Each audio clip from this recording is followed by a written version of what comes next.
지금 영국 명문고 학부모들이 한국 수학여행 때문에 발칵 뒤집혔습니다. 아이들이 돌아온 뒤 영국 방송팀이 미리 써둔 다큐 첫 문장은 통째로 지워졌습니다.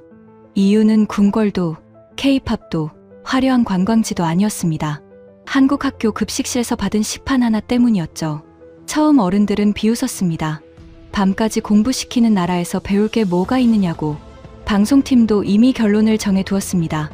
경쟁에 지친 한국 교육의 이면을 찍고 돌아오면 된다고요.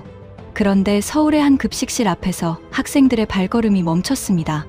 같은 줄, 같은 식판, 누구도 가난을 들키지 않는 전원 무료 급식, 그리고 그 식판을 촬영팀까지 직접 들게 된 순간 준비해 간 질문들이 하나씩 무너졌습니다. 밥 한 끼가 어떻게 영국 명문고 아이들과 방송팀의 결론을 바꿨을까요? 지금 공개됩니다. 한국 최고라고 댓글을 남겨주세요. 여러분의 구독과 좋아요는 아주 큰 힘이 됩니다. 왜 하필 한국입니까? 그 질문이 처음 나온 곳은 영국 명문고 강당이었습니다. 오래된 나무 의자에 학부모들이 앉아 있었고 무대 앞에는 한국 수학여행 일정표가 놓여 있었어요. 저는 그 명문고 학생단을 따라가며 교육 다큐를 찍는 현장 연출자였습니다. 학생들은 들떠 있었지만 어른들의 얼굴은 전혀 달랐습니다. 누군가 손을 들고 말했습니다. 한국은 밤까지 아이들을 공부시키는 나라 아닌가요? 그런 곳을 왜 아이들에게 보여줘야 합니까? 다른 학부모는 낯선 음식부터 걱정했습니다. 우리 아이들이 매운 음식을 먹을 수 있겠느냐고요. 인솔교사는 조용히 일정표를 다시 넘겼고 저는 카메라 뒤에서 속으로 같은 생각을 했습니다. 솔직히 저도 굳이 한국이어야 할 이유를 찾지 못했습니다. 그때 제 머릿속에는 이미 한 줄의 문장이 있었습니다. 빠르게 성장한 나라의 그늘, 경쟁 속에 지친 학생들, 외국 아이들이 마주한 낯선 학교. 이런 말들이 화면 위에 잘 어울릴 거라고 생각했죠. 영국에 남아있던 선임 편집자도 비슷했습니다. 그는 한국 학교를 보러 간다면 시험과 압박을 놓치지 말라고 했습니다. 저는 그 말이 지나치다고 느끼지 않았어요. 며칠 뒤 우리 학생단은 한국에 도착했습니다. 공항에서 버스로 이동하는 동안 아이들은 창밖을 보며 작은 탄성을 냈습니다. 간판이 이어지고 도로 위 차들이 반듯하게 흘러가고 멀리 높은 건물들이 지나갔습니다. 하지만 저는 그 풍경보다 아이들의 피곤한 얼굴을 찾고 있었습니다. 어떤 순간에 이 여행이 무리였다고 말할 수 있을지, 어떤 장면이 학부모들의 걱정을 증명해 줄지 기다렸습니다. 한국 학교 정문에 도착했을 때도 제 태도는 크게 다르지 않았습니다. 정문 앞에는 한국 교사들과 학생 안내자들이 서 있었고 우리 학생단은 이름표를 만지며 버스에서 내렸습니다. 환영은 생각보다 조용했습니다. 박수도 길지 않았고 누가 나라 자랑을 늘어놓지도 않았어요. 오히려 그 평범함이 저를 더 의심하게 만들었습니다. 너무 정돈된 첫 장면은 대개 카메라 앞에서 더 좋아 보이기 마련이니까요. 학부모 대표가 곧장 물었습니다. 수업은 볼 수 있습니까? 학생들이 늦게까지 남아 공부하는 모습도 볼 수 있습니까? 저는 그 질문이 반가웠습니다. 우리가 찍어야 할 중심이 바로 거기라고 믿었으니까요. 그런데 한국 인솔자는 얼굴을 굳히지 않았습니다. 길게 해명하지도 않았고 한국 교육이 얼마나 훌륭한지 말하지도 않았습니다. 그는 그냥 학교 안쪽을 가리키며 말했습니다. 먼저 점심시간을 보시면 됩니다. 저는 잠시 웃음이 나올 뻔했습니다. 점심시간이라니요. 학부모들이 묻는 건 교육의 압박이었고 인솔교사가 걱정한 건 아이들이 낯선 환경을 버틸 수 있느냐는 문제였습니다. 밥 한 끼가 무슨 대답이 될까 싶었습니다. 옆에 있던 촬영감독도 제 표정을 보고 어깨를 살짝 올렸습니다. 우리 둘 다 같은 생각이었을 겁니다. 그래도 카메라는 따라가야 했습니다. 복도에 들어서자 한국 학생 몇 명이 영국 학생들에게 말을 걸었습니다. 어색한 웃음이 오갔고 발음이 조금씩 꼬였지만 분위기는 나쁘지 않았어요. 그런데 저는 그 장면에도 쉽게 마음을 열지 않았습니다. 친절한 안내자는 어디에나 있을 수 있습니다. 짧은 환영 인사는 좋은 장면을 만들 수 있습니다. 하지만 제가 보려던 건 그런 게 아니었습니다. 한국 학교의 하루가 실제로 아이를 어떻게 밀어붙이는지 그걸 확인하고 싶었습니다. 그러는 사이 점심을 알리는 소리가 났습니다. 복도 끝에서 움직임이 생겼습니다. 한국 학생들은 누가 크게 외치지 않아도 자연스럽게 줄을 만들었고 영국 학생들도 그 사이에 섞였습니다. 이상하게도 소란스럽지 않았습니다. 뛰어가거나 밀치는 아이도 거의 없었고 식사를 하러 가는 발걸음치고는 묘하게 기대가 섞여 있었습니다. 한 영국 학생이 옆에 한국 학생에게 작게 물었습니다. 매일 학교에서 밥을 먹느냐고요. 한국 학생은 너무 당연하다는 듯 고개를 끄덕였습니다. 그 당연한 표정이 오히려 이상했습니다. 우리는 학교 점심이라는 말만 들어도 먼저 걱정부터 하는 편인데 이 아이들은 마치 가장 평범한 순서로 이동하는 것처럼 보였으니까요. 급식실로 가까워질수록 냄새가 먼저 왔습니다. 뜨거운 국물 냄새와 같이 밥 냄새, 살짝 달큰하고 고소한 볶음 냄새가 복도 안으로 흘러나왔습니다. 그 순간 학생들의 말소리가 줄었습니다. 낯설어서 겁먹은 침묵은 아니었습니다. 오히려 예상했던 학교 급식의 그림과 지금 맞는 냄새가 맞지 않아 잠시 계산이 멈춘 얼굴들이었습니다. 학부모 대표도 걸음을 늦췄습니다. 인솔교사는 눈썹을 살짝 올렸고 촬영감독은 카메라를 다시 고쳐 잡았습니다. 저는 작게 말했습니다. 여기서부터 끊지 말고 가죠. 제 말이 끝나기도 전에 앞줄의 학생들이 급식실 문 앞에서 멈췄습니다. 문 옆에는 그날의 식단표가 붙어 있었고 안쪽 배식대에서는 식판 위로 음식이 차례로 올라가고 있었습니다. 아직 아무도 한 입 먹지 않았습니다. 한국 인솔자는 여전히 설명을 아끼고 있었습니다. 그런데 영국 학생들의 얼굴이 먼저 바뀌었습니다. 촬영팀도 동시에 한 발 늦춰섰습니다. 그 순간 저는 처음으로 알았습니다. 한국 학교가 우리에게 준비한 대답은 말이 아니라 곧 눈앞에서 지나갈 점심시간 그 자체일지도 모른다는 것을요. 문이 열리자 학생들이 먼저 본 것은 큰 장식이나 환영 문구가 아니었습니다. 식판이었습니다. 칸이 나뉜 식판 위로 따뜻한 밥이 올라가고 국이 담기고 고기 반찬과 나물, 김치, 과일이 차례로 놓였습니다. 옆 벽에는 식단표가 붙어 있었고 알레르기 표시와 영양 정보가 작은 글씨로 정리되어 있었습니다. 우리 학생들은 줄을 서기도 전에 서로 얼굴을 바라봤습니다. 한 아이가 아주 조심스럽게 물었습니다. 이거 우리 때문에 준비한 음식인가요? 또 다른 아이는 배식대를 보며 중얼거렸습니다.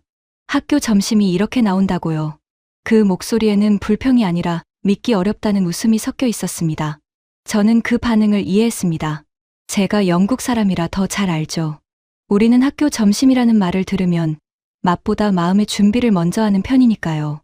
한국 학생들은 그런 우리를 보며 살짝 웃었습니다. 놀릴 생각은 없어 보였습니다. 그저 매일 받는 식판을 오늘도 받는 얼굴이었습니다.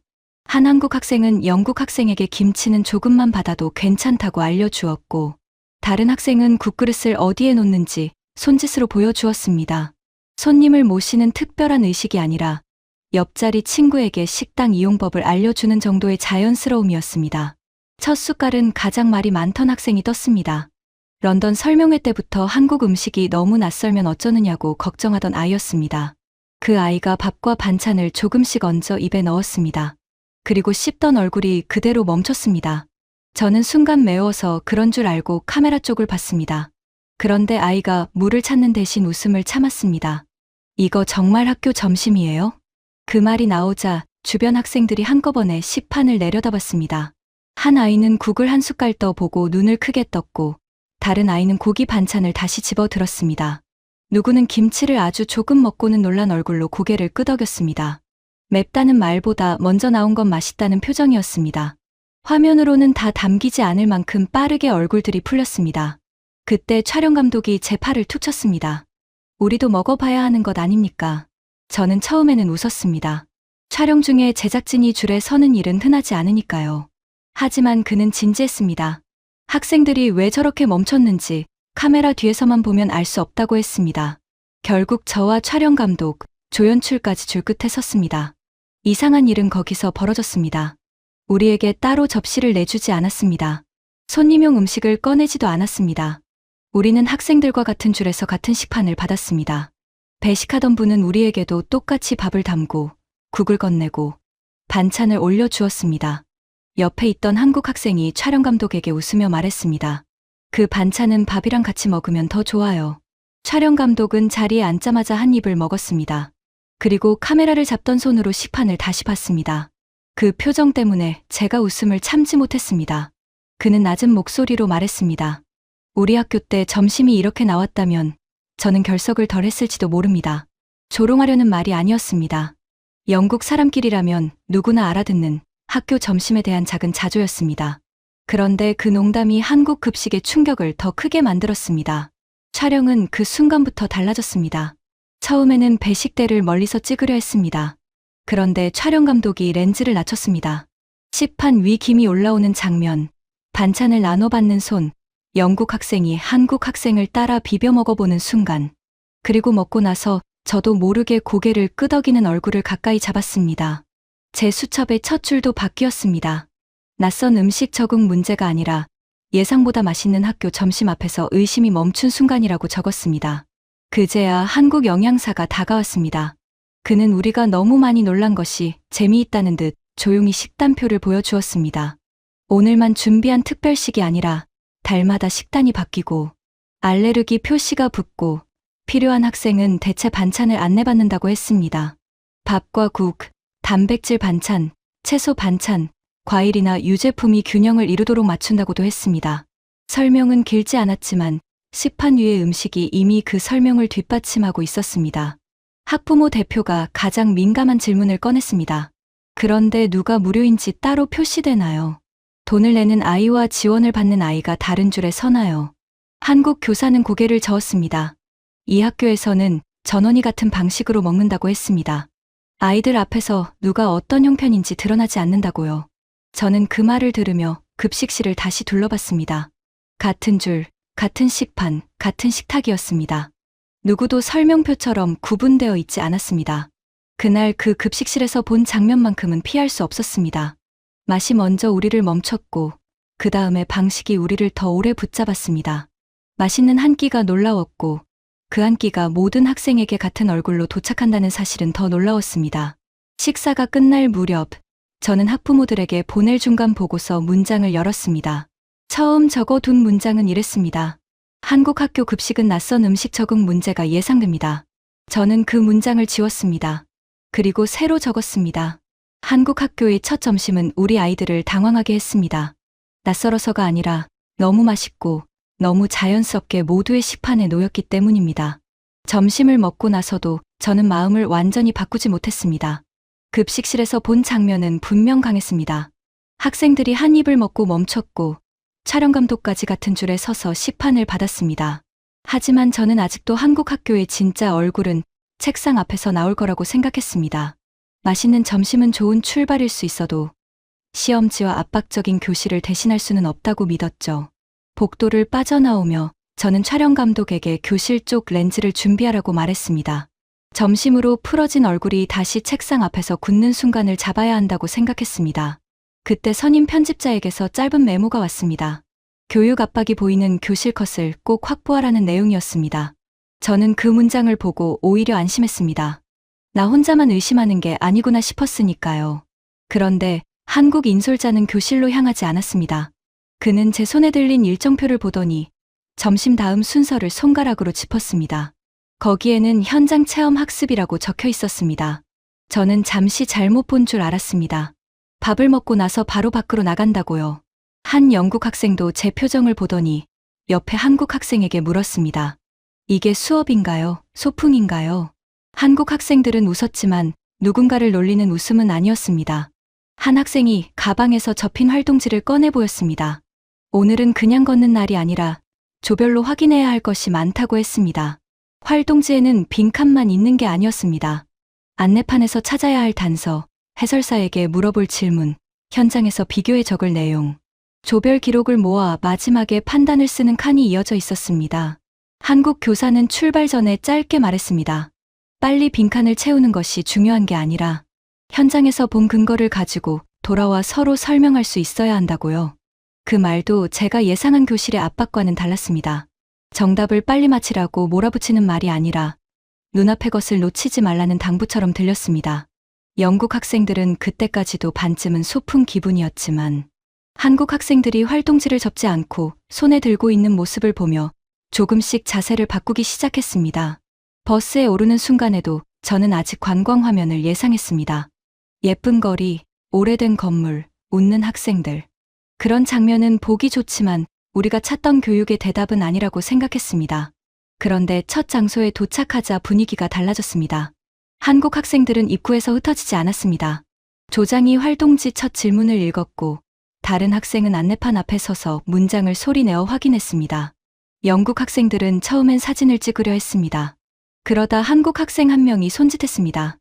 여기서는 사진보다 왜 이 안내판이 이 자리에 있는지 먼저 적어야 한다고요. 말투는 가르치는 식이 아니었습니다.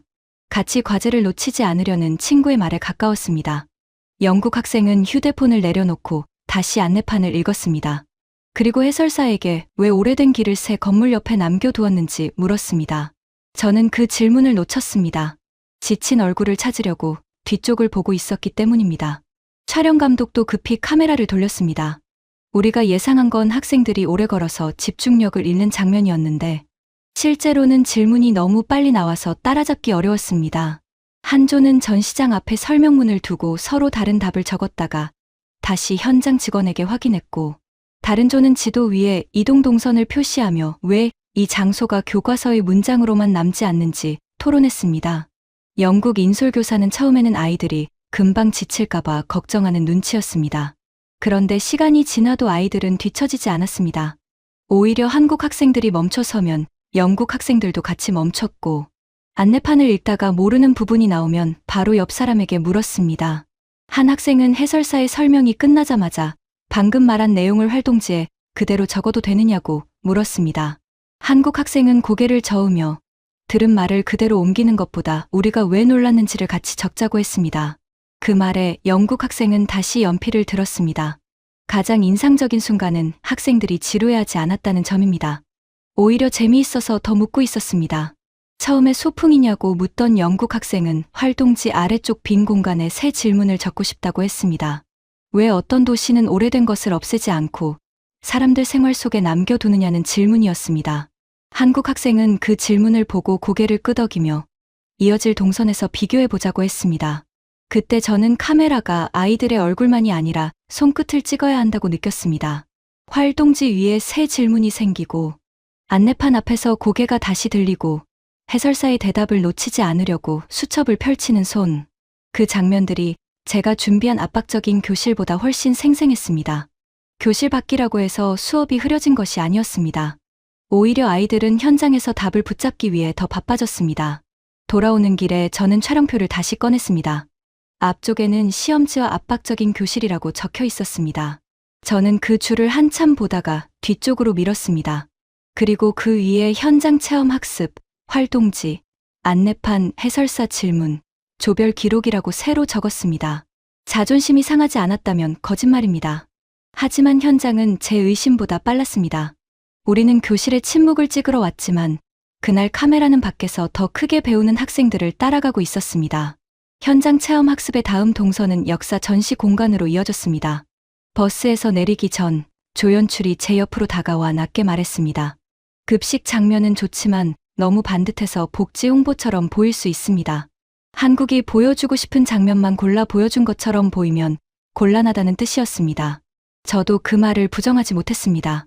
맛있는 급식, 친절한 학생들, 정리된 식단표, 편집에 따라서는 너무 매끈한 화면이 될 수 있었으니까요. 그래서 저는 전시장 문을 지나며 마음을 다시 차갑게 먹었습니다. 이번에는 설명보다 아이들이 멈추는 지점을 보자고 촬영 감독에게 말했습니다. 한국 인솔자는 우리를 설득하려 하지 않았습니다. 그는 학생들에게 천천히 보라며 점심시간에 떠오른 질문이 있다면 활동지 한쪽에 같이 적어보라고 했습니다. 칭찬도 자랑도 없었습니다. 그 조용함 때문에 오히려 전시장 안의 공기가 더 무겁게 느껴졌습니다. 안쪽에는 전쟁의 사진이 있었습니다.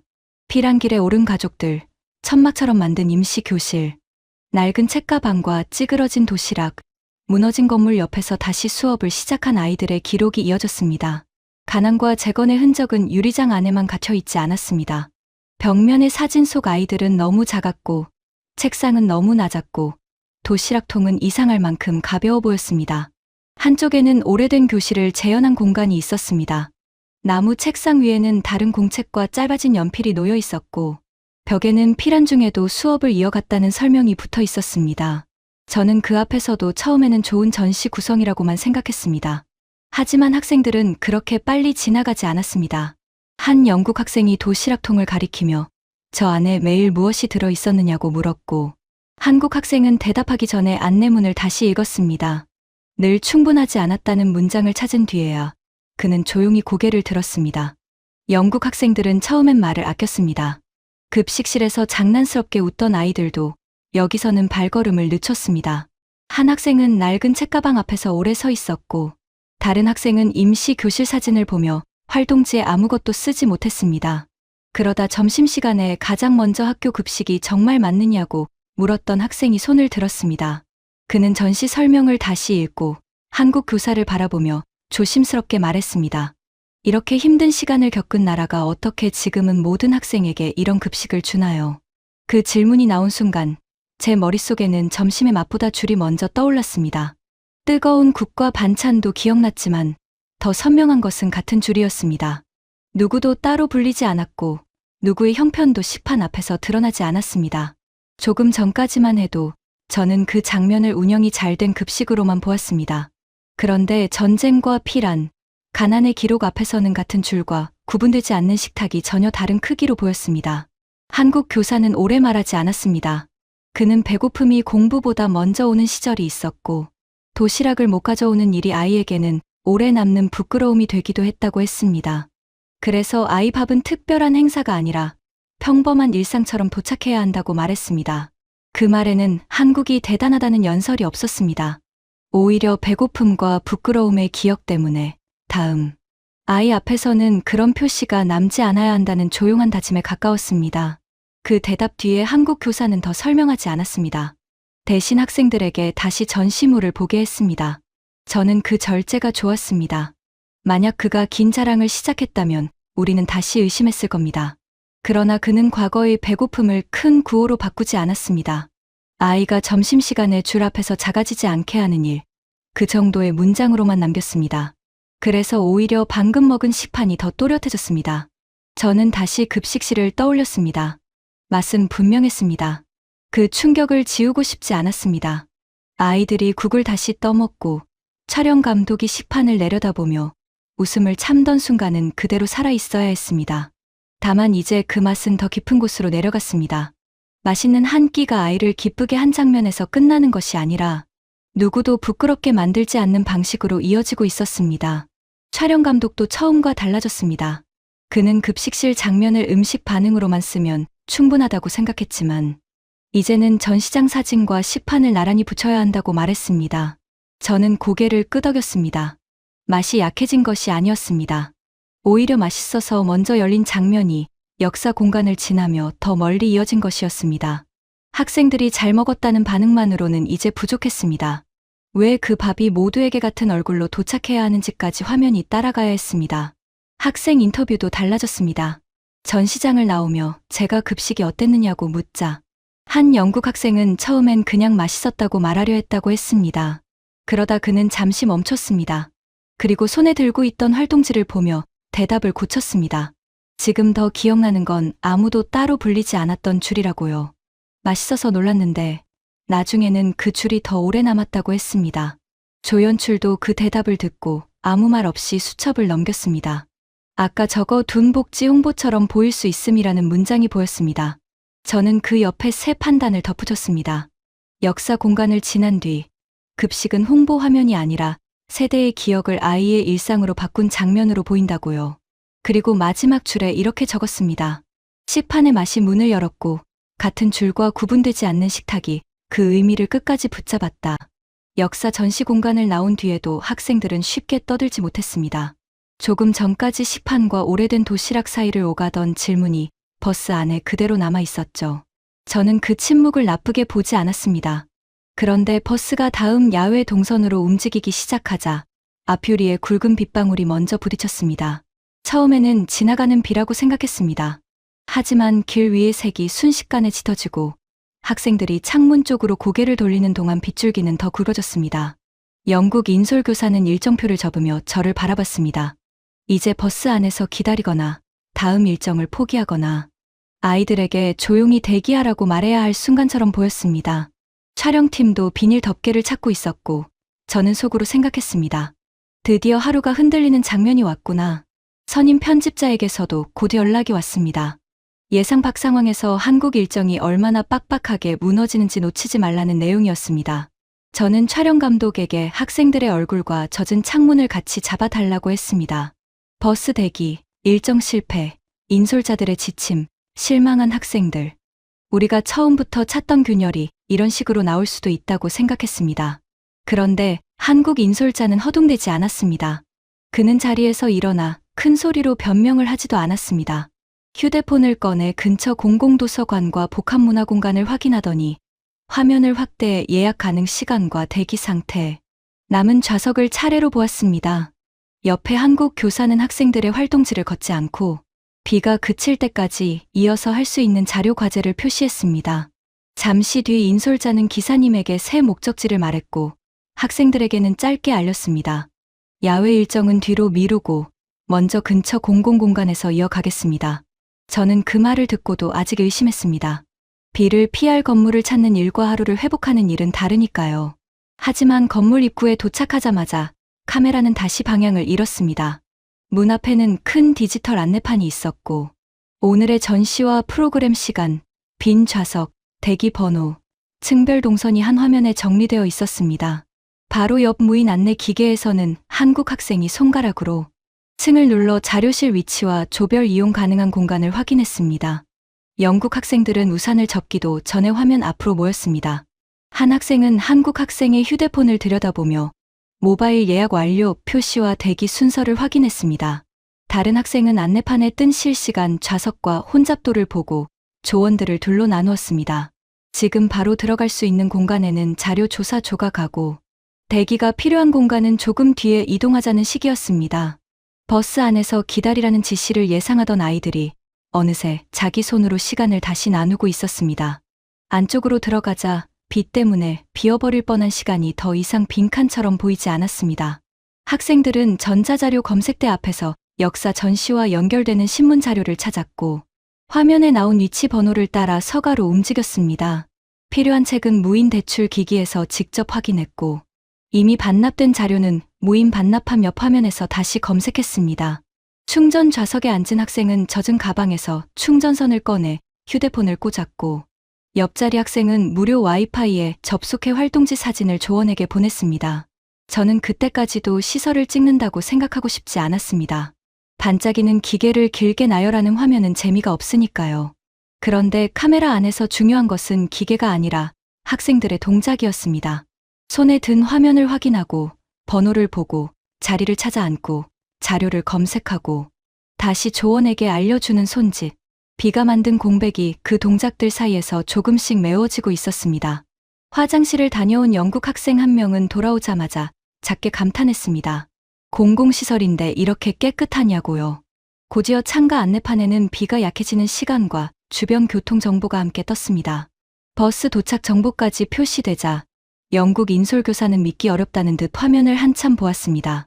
우리는 보통 이런 날이면 한 장소에서 오래 기다리거나 일정을 잘라내는데 여기서는 다음 이동까지 이미 계산되고 있었습니다.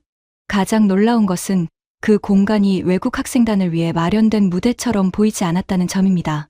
옆자리에는 지역 학생들이 조용히 과제를 하고 있었고 아이를 데려온 가족은 같은 무인 안내 기계에서 어린이 프로그램을 확인했습니다. 어르신 한 분은 전자자료 검색대 옆에서 직원에게 작은 도움을 받고 있었습니다. 우리만 특별히 안내받는 것이 아니라 모두가 같은 안내판과 같은 번호와 같은 좌석 정보를 쓰고 있었습니다. 그때 처음에 창밖만 보던 영국 학생이 제 옆에서 말했습니다. 한국은 미래에서 사나요? 저는 그 말을 과장된 농담으로 넘기지 못했습니다. 그 아이가 본 것은 번쩍이는 미래가 아니었습니다. 비가 오자 멈춰야 할 하루가 휴대폰의 예약 화면, 입구의 안내판, 무인 안내 기계, 자료 검색대, 충전 좌석, 교통정보 사이에서 다시 움직이는 장면이었습니다. 저는 촬영표를 꺼냈습니다. 선임 편집자의 지시를 받아 적어둔 줄에는 일정 실패, 학생 대기, 비로 인한 혼란이라는 말이 있었습니다. 저는 그 줄을 한참 보다가 지웠습니다. 그리고 새로 적었습니다. 공공 인프라가 학생의 하루를 이어붙인 장면. 쓰고 나서도 저는 잠시 손을 멈췄습니다. 한국을 칭찬하려고 만든 문장이 아니라 카메라가 이미 그렇게 찍고 있었기 때문입니다. 비가 잦아들 무렵 학생들은 다시 버스에 올랐습니다.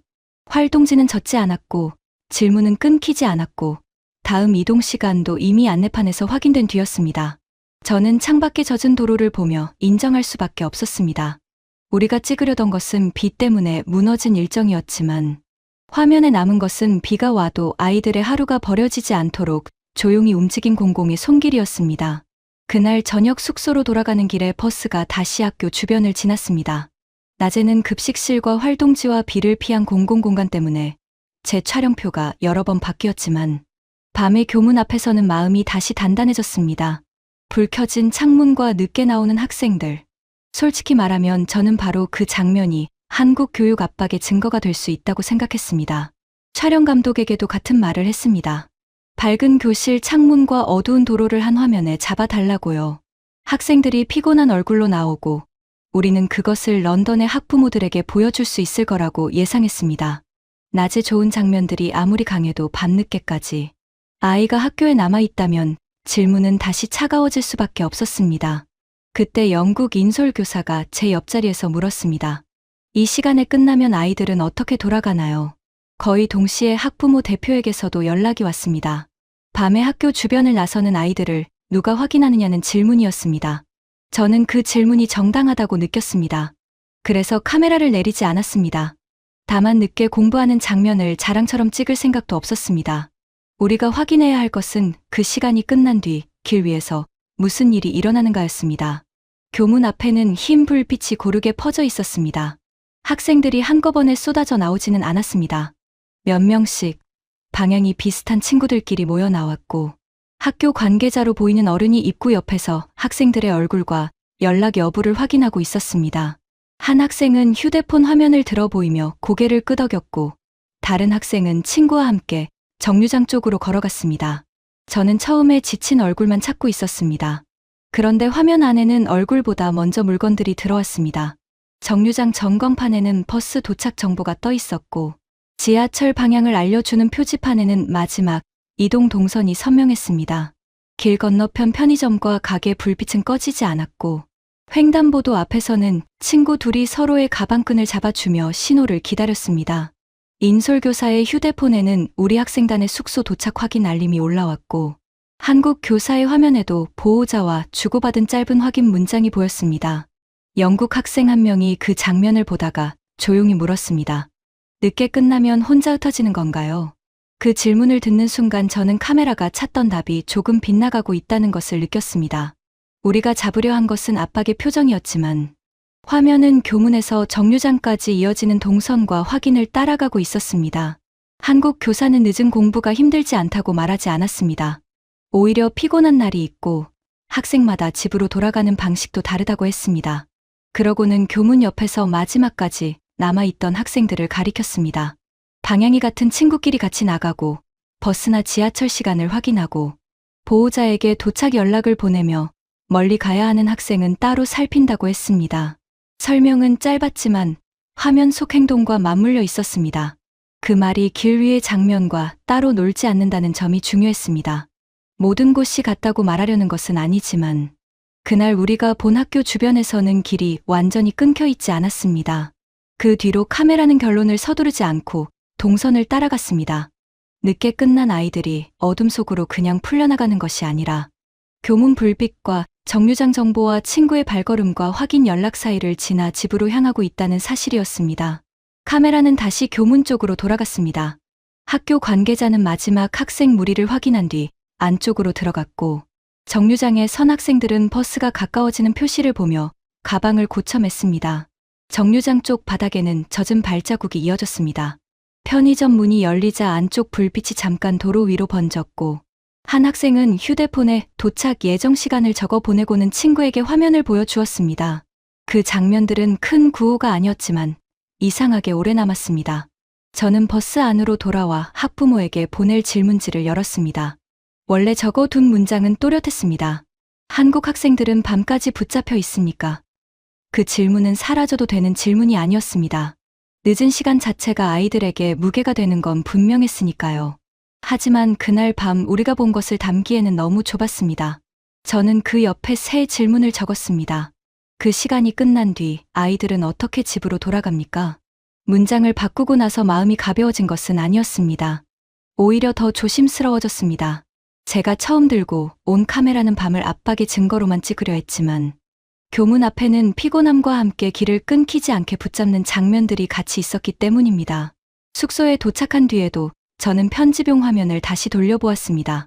불 켜진 교문, 학생 얼굴을 확인하던 어른, 함께 걷던 친구들, 버스 도착 정보, 지하철 안내, 가게 불빛, 도착 확인 알림. 밤늦게 공부하는 생활을 아름답게 만들고 싶지는 않았습니다. 다만 압박만 찍으려던 밤이 아이가 하루의 끝에서 어떤 길과 확인 속에 집으로 돌아가는지 묻는 장면으로 바뀌었다는 사실은 지울 수 없었습니다. 그날 밤 숙소에서 귀가 동선 화면을 정리하고 있는데 선임 편집자의 연락이 다시 들어왔습니다. 문장은 짧았지만 쉽게 넘어갈 수 없었습니다. 서울의 한 학교만 특별한 것일 수 있습니다. 한 지역에 준비된 장면을 한국 전체처럼 보이게 만들면 안 됩니다. 저는 그 말이 마지막 반박이라는 걸 알았습니다. 급식실도, 현장 체험 학습도, 비 오는 날의 공공공간도, 밤 교문 앞도 모두 좋았습니다. 하지만 그 모든 것이 서울의 한 학교 주변에서만 일어난 일이라면 우리 방송의 질문은 아직 무너지지 않은 셈이었습니다. 다음 일정에서 수학여행단은 서울을 벗어났습니다. 저는 버스 앞자리에서 촬영표를 다시 접었습니다. 이번에는 지역 이름을 예쁘게 소개하거나 유명한 음식을 따라가거나 관광지의 넓은 풍경을 잡지 않기로 했습니다. 우리가 확인해야 할 것은 딱 하나였습니다. 학생의 하루를 받쳐주는 방식이 장소가 바뀌어도 다시 나타나는가. 그래서 카메라는 간판보다 학생들의 발걸음, 풍경보다 안내판, 기념사진보다 인솔자의 손과 눈을 따라가게 했습니다. 처음 도착한 곳은 지역의 오래된 역사 공간이었습니다. 해설사는 큰 목소리로 자랑하지 않았습니다. 대신 오래된 교실 사진, 피란길의 작은 가방, 지역 사람들이 다시 학교를 세우던 기록 앞에서 학생들을 멈춰 세웠습니다. 한국 학생들은 이미 받은 활동지를 펼쳤고 영국 학생들은 그 옆에서 질문을 받아 적었습니다. 한 학생이 제게 속삭였습니다. 여기서도 그냥 보는 게 아니네요. 그 말이 이상하게 크게 들렸습니다. 서울에서 보았던 현장 체험 학습의 방식이 다른 장소에서도 같은 손동작으로 반복되고 있었기 때문입니다. 역사 공간을 나온 뒤에는 시장 골목을 지나야 했습니다. 저는 잠시 걱정했습니다. 화면이 먹거리 소개처럼 흐르면 선임 편집자의 반박이 더 강해질 수 있었습니다. 그런데 한국 인솔자는 학생들에게 가게 이름을 외우라고 하지 않았습니다. 그는 좁은 길에서는 두 줄을 만들지 말고 물건을 옮기는 상인의 길을 막지 말고 모퉁이마다 조별 인원을 확인하라고 말했습니다. 한국 학생 한 명은 영국 학생의 팔을 살짝 잡아 안쪽으로 세웠고 다른 학생은 길 끝에 공공 안내판을 가리키며 다음 모임 장소를 확인했습니다. 그 안내판에는 지역 역사길과 버스 정류장, 화장실, 공공 쉼터가 한눈에 정리되어 있었습니다. 화려한 관광 문구보다 학생들에게 필요한 정보가 먼저 보였습니다. 인솔교사는 종이 명단을 펼쳐 이름을 부르지 않고 조별 대표가 손을 들어 인원을 확인하게 했습니다.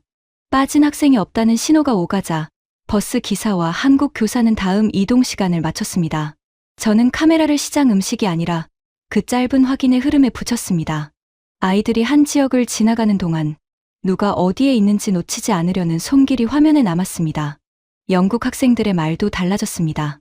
한 학생은 급식실을 떠올렸습니다. 그곳에서는 아무도 줄 앞에서 구분되지 않았다고요. 다른 학생은 비 오는 날의 예약 화면과 안내판을 떠올렸습니다. 일정이 망가진 줄 알았는데 도시가 아이들을 다른 공간으로 옮겨줬다고 했습니다. 또 다른 학생은 밤 교문 앞을 말했습니다. 늦은 시간이 좋다는 뜻이 아니라 그 뒤에 정류장과 확인 연락이 붙어 있었다고요. 장소는 달라졌는데 아이들의 기억은 자꾸 같은 방향으로 모였습니다. 저는 그 대답들을 들으며 선임 편집자의 문장을 다시 떠올렸습니다. 한 학교만 특별한 것일 수 있습니다. 맞는 말일 수도 있었습니다. 그래서 우리는 더 넓은 결론을 서두르지 않았습니다. 대신 카메라는 그날 그 지역에서 반복된 작은 장면들을 계속 모았습니다. 활동지를 접지 않는 학생, 시장 골목에서 서로 안쪽으로 비켜 서는 손, 공공 안내판 앞에서 다음 동선을 확인하는 눈, 인솔자가 조별 신호를 받은 뒤에야 움직이는 버스. 이것들은 거창한 구호가 아니었지만 한 학교의 울타리 안에만 갇혀 있지도 않았습니다. 돌아오는 버스 안에서 저는 인터뷰 질문지를 꺼냈습니다. 원래 맨 위에는 한국 학생들은 경쟁 때문에 지치지 않나요? 라는 질문이 있었습니다. 출발 전부터 우리가 들고 온 문장이었고 선임 편집자가 가장 좋아하던 질문이었습니다. 그런데 그 문장을 먼저 묻기에는 오늘의 화면이 너무 많이 쌓여 있었습니다. 저는 그 문장을 아래로 밀었습니다. 그리고 첫 줄에 새로 적었습니다. 한국에서 아이의 하루를 지탱하는 장면은 무엇이었나요? 질문 하나를 바꾸자 인터뷰의 공기가 달라졌습니다. 영국 학생들은 더 이상 한국을 한 단어로 판단하려 하지 않았습니다. 밥을 먹는 줄, 현장에서 질문하는 방식, 비가 왔을 때 다시 열린 공공공간, 밤에 집으로 돌아가는 확인, 그리고 서울 밖 지역에서 다시 본 인솔 동선까지 하나씩 꺼냈습니다. 한 학생은 말하다가 잠시 멈추더니 이 나라는 아이가 하루 중 어디에 있든 그냥 혼자 버려지는 느낌이 덜했다고 했습니다. 저는 그 말을 듣고 카메라를 조금 더 가까이 당겼습니다. 숙소에 도착한 뒤 학부모에게 보낼 보고서 표지도 다시 열었습니다. 거기에는 한국 교육 압박 현장 방문이라는 제목이 남아 있었습니다. 저는 펜을 들고 그 문장을 천천히 그었습니다. 종이 위에 검은 선이 2번 지나갔고 잉크가 마르기도 전에 새 제목을 적었습니다. 한국 학생의 하루를 지탱하는 장면들. 이상하게도 그 제목은 칭찬처럼 보이지 않았습니다. 오히려 우리가 처음부터 잘못 물었던 질문을 인정하는 문장처럼 보였습니다. 그날 지역 이동이 끝났을 때 선임 편집자의 마지막 반박은 완전히 사라진 것이 아니라 모양이 바뀌어 있었습니다. 저는 더 큰 구호를 적지 않았습니다. 대신 카메라에 남은 것은 분명했습니다. 서울의 한 급식실에서 시작된 질문은 다른 지역의 역사 공간과 시장 골목과 공공, 안내판과 인솔 확인 속에서도 같은 방향으로 되돌아왔습니다. 한국 학생의 하루는 학교 안에서만 버티는 것이 아니었습니다. 도시와 지역과 어른들의 짧은 확인들이 아이가 하루를 끝까지 지나가도록 조용히 바치고 있었습니다.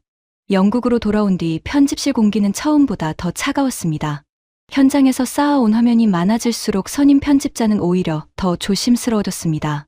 그는 기존 제목을 포기하지 않았습니다. 한국 교육 경쟁의 이면.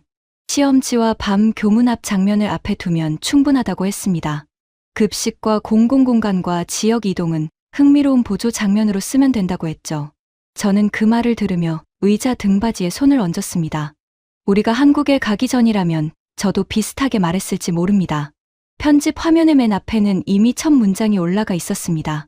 한국 교육은 경쟁이 만든 압박의 현장이다. 선임 편집자는 그 문장을 읽고 고개를 끄덕였습니다. 저는 바로 반박하지 않았습니다. 대신 현장 원본을 처음부터 다시 틀어달라고 했습니다. 화면이 한국 학교 정문으로 돌아갔습니다. 영국 학생들이 낯선 표정으로 교문 앞에 서 있고 우리 카메라는 압박적인 학교의 증거를 찾으려 천천히 움직이고 있었습니다. 곧 점심 종이 울렸습니다. 급식실 앞에서 학생들의 발이 멈췄습니다. 식판 위에 밥과 국과 반찬을 보고 눈을 크게 뜨던 얼굴, 한 입을 먹은 뒤 서로를 바라보던 순간, 촬영 감독이 카메라를 내려놓고 우리도 먹어봐야 하는 것 아니냐고 묻던 장면이 이어졌습니다. 같은 줄에 서서 같은 식판을 들고 앉은 우리 방송팀의 어색한 웃음도 그대로 남아 있었습니다. 누가 무료인지 표시되지 않는 줄 앞에서 처음의 의심은 이미 한번 흔들리고 있었습니다. 다음 화면은 현장 체험 학습이었습니다. 저는 시험지와 교실을 찍으러 갔지만 학생들은 활동지를 들고 거리와 역사 공간을 오갔습니다. 한국 학생들은 사진을 찍고 끝내지 않았습니다. 질문을 읽고 표시를 고치고 왜 이 장소가 지금의 생활과 이어지는지 설명했습니다. 그 뒤 역사 공간에서 한 영국 학생이 급식 이야기를 다시 꺼냈습니다. 그렇게 어려운 시간을 겪은 나라가 왜 지금은 아이들의 밥을 이렇게 챙기는지 묻던 목소리가 편집실 스피커에서 흘러나오자 회의실 안의 손들이 조금씩 멈췄습니다. 비 오는 날의 화면이 이어졌습니다. 젖은 버스 창문, 실망한 학생들, 그리고 한국 인솔자가 휴대폰으로 예약 가능 시간과 대기 상태를 확인하던 손, 입구에 큰 안내판, 무인 안내 기계, 실시간 좌석 정보, 전자자료 검색대, 충전 좌석, 교통과 날씨 안내가 차례로 올라왔습니다. 선임 편집자는 처음에는 팔짱을 끼고 있었지만 학생들이 버스 안에서 기다리는 대신 자료를 찾고 다음 동선을 확인하는 장면에서 팔을 풀었습니다. 비가 일정을 망가뜨린 것이 아니라 다른 길을 열어주는 화면이었습니다.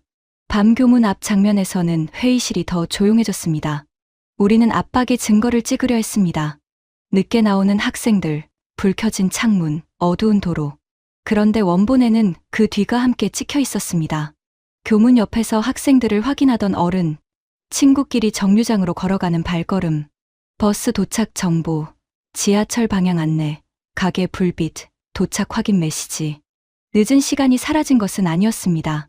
다만 화면은 그 시간이 끝난 뒤 아이가 어떤 길을 지나 집으로 가는지도 묻고 있었습니다. 마지막으로 서울 밖 지역 이동 화면을 올렸습니다. 지역 역사 공간 앞에서 활동지를 펴던 학생들, 시장 골목에서 서로 안쪽으로 비켜 서던 손, 공공 안내판 앞에서 이어갈 장소를 확인하던 눈, 인솔자가 조별 신호를 받은 뒤에야 버스를 움직이던 장면이 이어졌습니다. 그리고 제가 버스 안에서 질문지의 첫 항목을 바꾸는 손이 나왔습니다. 한국 학생들은 경쟁 때문에 지치지 않나요? 라는 문장을 아래로 밀고 한국에서 아이의 하루를 지탱하는 장면은 무엇이었나요? 라고 적던 장면이었습니다. 그때 결정타가 된 것은 제 설명이 아니었습니다. 학생 인터뷰 원본이었습니다. 한 학생이 카메라 앞에서 이렇게 말했습니다. 저는 한국을 압박의 나라로만 보러 갔어요. 그런데 하루가 달랐어요. 먹는 곳도, 이동하는 길도, 질문하는 방식도, 비를 피해서 쉬는 공간도, 밤에 돌아가는 확인도 모두 따로 있는 줄 알았는데 지나고 보니 하나의 하루처럼 이어져 있었어요. 그 말을 듣는 동안 편집실에서는 아무도 키보드를 치지 않았습니다. 선임 편집자는 원래 첫 문장을 다시 보았습니다. 한국 교육은 경쟁이 만든 압박의 현장이다. 그는 한참 동안 그 문장 앞에 커서를 세워두었습니다. 그러다 천천히 문장을 지웠습니다. 화면에서 글자가 사라지는 소리가 이상하게 크게 들렸습니다. 이어서 제목 줄도 선택했습니다. 한국 교육 경쟁의 이면. 그 문장도 지워졌습니다. 회의실에는 박수 대신 키보드 소리만 남았습니다. 편집 화면의 순서가 바뀌었습니다. 압박을 증명하려던 장면들이 뒤로 물러나고 아이의 하루를 따라간 장면들이 앞으로 올라왔습니다. 새 첫 문장은 오래 걸려 올라왔습니다. 우리는 압박을 찍으러 갔지만 한나라가 아이의 하루를 끝까지 놓지 않는 방식을 먼저 보았다. 선임 편집자는 그 문장을 읽고도 바로 말하지 못했습니다. 저는 그 침묵이 현장에서 봤던 어떤 감탄보다 더 강하다고 느꼈습니다. 편집실에서 바뀐 것은 의견이 아니라 손의 움직임이었습니다. 원래 문장을 지우고 화면 순서를 바꾸고 학생 인터뷰를 앞에 두는 실제 행동이었습니다. 며칠 뒤 학부모 회의에서 학생 보고서가 회수되었습니다. 처음 가장 크게 왜 하필 한국이냐고 묻던 학부모 대표가 표지를 넘기다 멈췄습니다. 예전 제목은 지워져 있었고 새 제목 아래 첫 문장이 놓여 있었습니다. 그는 학생 얼굴을 보고 보고서를 다시 보고 입을 열었다가 닫았습니다. 저는 그 순간 카메라를 조금 늦게 내렸습니다. 출발 전 우리 질문은 왜 한국인가였습니다. 마지막에 남은 질문은 완전히 달라져 있었습니다. 왜 이 나라는 아이의 하루를 이렇게까지 챙기는가?